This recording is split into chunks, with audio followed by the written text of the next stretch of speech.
Hello guys, मैं लेकर आ गई हूँ क्योंकि सास भी कभी बहू थी सीजन 2 के एक और धमाकेदार इंटरेस्टिंग एपिसोड की अपडेट। आज के एपिसोड की शुरुआत होती है तुलसी से, जो मिहिर से फोन पर बात करती है। तुलसी मिहिर से पूछती है कि तुम कहाँ हो। तभी मिहिर तुलसी से कहता है कि मैं परी की शादी में नहीं आ पा रहा हूँ। तुलसी मिहिर को डांटती है और कहती है कि बेटी की शादी में तुम नहीं रहोगे तो कैसा लगेगा। तुलसी मिहिर से कहती है कि मैं तुम्हें वीडियो और फोटो भेज दूंगी, लेकिन मैं सबसे क्या कहूंगी कि बेटी की शादी में पिताजी ही गायब हैं। तभी शोभा तुलसी के पास आकर कहती है कि आपको कुछ मेहमान बुला रहे हैं। तुलसी मेहमानों से मिलने के लिए चली जाती है। इसके बाद तुलसी ऋतिक को कहती है कि मिहिर को फंक्शन की फोटो और वीडियो बनाकर भेज दो, वो सबको बहुत मिस कर रहे हैं। ऋतिक तुलसी की बात मान जाता है और फोटो वीडियो बनाने लगता है। इसके बाद ऋतिक मुन्नी को आते हुए देखता है और मुन्नी बहुत प्यारी लग रही होती है। ऋतिक मुन्नी की तारीफ करता है। तभी मुन्नी ऋतिक से कहती है कि मैं जानती हूँ प्रेगनेंसी में माँ थोड़ा ग्लो करती है। ऋतिक मुन्नी से कहता है कि तुम बहुत सुंदर लग रही हो।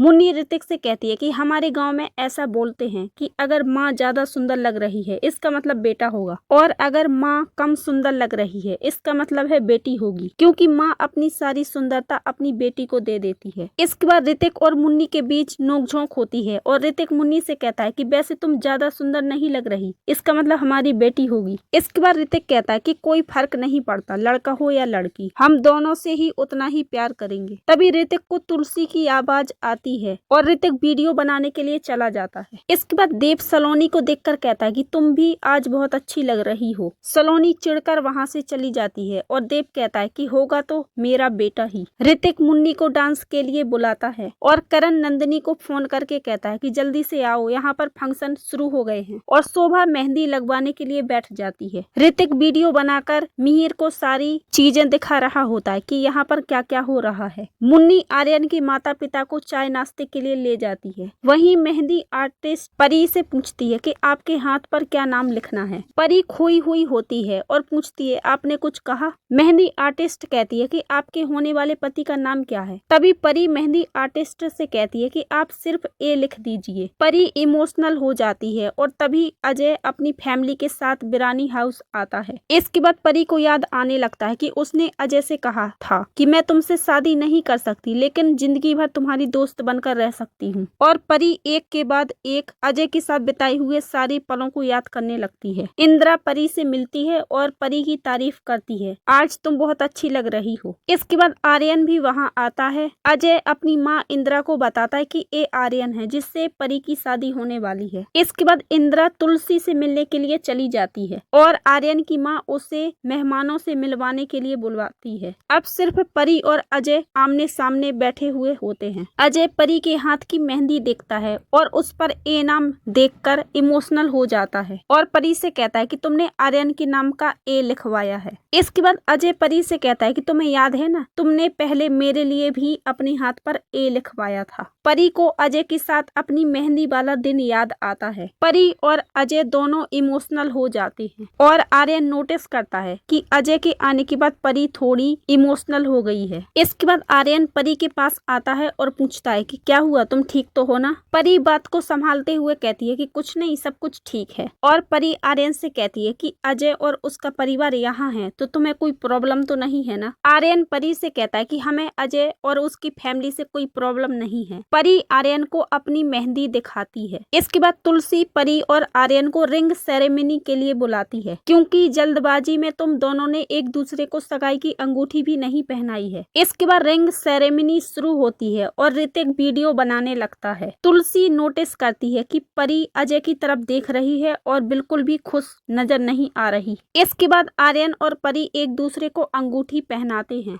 और अजय के लिए ये सब देखना बहुत मुश्किल हो रहा होता है। अजय को परी के साथ अपनी सगाई का दिन याद आता है। परी और आर्यन की सगाई से सब लोग बहुत खुश होते हैं और फूल बरसाते हैं और तालियां बजाते हैं। सब लोग परी और आर्यन के साथ फोटो खिंचवाते हैं और करण देख रहा होता है कि बहुत लेट हो गया है, मुझे रियो के पास भी जाना है। इसके बाद करण रियो और नियति के पास पहुंचता है, जहां रियो बैठकर करण का इंतजार कर रहा होता है। करण रियो को बताता है कि आज घर पर फंक्शन था। रियो करण से कहता है कि डैड, मुझे आपसे कुछ सवाल करने हैं, आप मेरे पास आकर बैठिए। इसके बाद रियो करण को एक लिस्ट थमा देता है और कहता है कि इसको पढ़िए। करण कहता है कि ये किस चीज की लिस्ट है। तभी रियो करण को बताता है कि ये वही प्लेन क्रैश वाले पैसेंजर की लिस्ट है, लेकिन इस लिस्ट में अंश बिरानी का तो कहीं नाम भी नहीं है। रियो करण से कहता है कि अगर वाकई मेरे असली पिता प्लेन क्रैश में गुजरे थे तो उनका नाम इस लिस्ट में होना चाहिए था, फिर लिस्ट में अंश बिरानी का नाम क्यों नहीं है। करण बात को संभालते हुए रियो से कहता है कि मुझे क्या पता लिस्ट में अंश का नाम क्यों नहीं है, कोई टेक्निकल इशू हो गया होगा या लिस्ट में कुछ गड़बड़ी है। रियो करण से कहता है कि डैड आप इतने सिंपल से सवाल से क्यों भाग रहे हैं, आप मुझे बता क्यों नहीं देते कि मेरे डैड की मौत कैसे हुई थी। रियो करण से कहता है डैड आप सच बोलिए, मेरे असली डैड जिंदा हैं या नहीं, झूठ मत बोलिए। करण कहता है कि तुम्हारे असली डैड जिंदा नहीं है। करण रियो से कहता है कि इसमें कुछ भी झूठ नहीं है, कल अंश की डेथ एनिवर्सरी थी। रियो करण से कहता है कि आप मुझे बताइए कि मेरे असली डैड को हुआ क्या था, क्या वो बीमार थे, उनका एक्सीडेंट हुआ था या उन्होंने आत्महत्या की थी या किसी ने उन्हें मारा था। रियो कहता है डैड आप मुझे बताइए कि ऐसा क्या हुआ था उनके साथ जो आपको इतना बड़ा सच छिपाना पड़ रहा है। करण रियो से कहता है मैं सिर्फ इतना जानना चाहता हूँ कि तुझे मुझ पर भरोसा है या नहीं। भले ही मैं तेरा असली पिता नहीं हूँ, लेकिन मैंने तेरी बचपन से देखभाल की है, तुझे प्यार दिया है। रियो करण से कहता है कि डैड आप मेरे लिए सब कुछ हैं, आपने मुझे पाल पोस कर बड़ा किया है। मेरा सवाल सिर्फ इतना है, आप मुझसे मेरे असली पिता के बारे में क्यों छिपा रहे हैं। रियो कहता है जब भी मैं आपसे कुछ पूछता हूँ तो आप मुझे गोल गोल घुमाकर बात को बदल देते हैं, और मॉम से पूछता हूँ तो उनकी तबीयत खराब हो जाती है। करण ये सुनकर चौंक जाता है कि रियो ने नियति से अंश के बारे में पूछा। करण रियो से कहता है तू पागल हो गया है क्या, मैंने तुझे मना किया था, फिर भी तूने नियति से ये सब पूछा, तुझे पता भी है उसकी तबीयत खराब हो सकती है। रियो करण से कहता है कि मैं क्या करूं, जब से आपने बताया है कि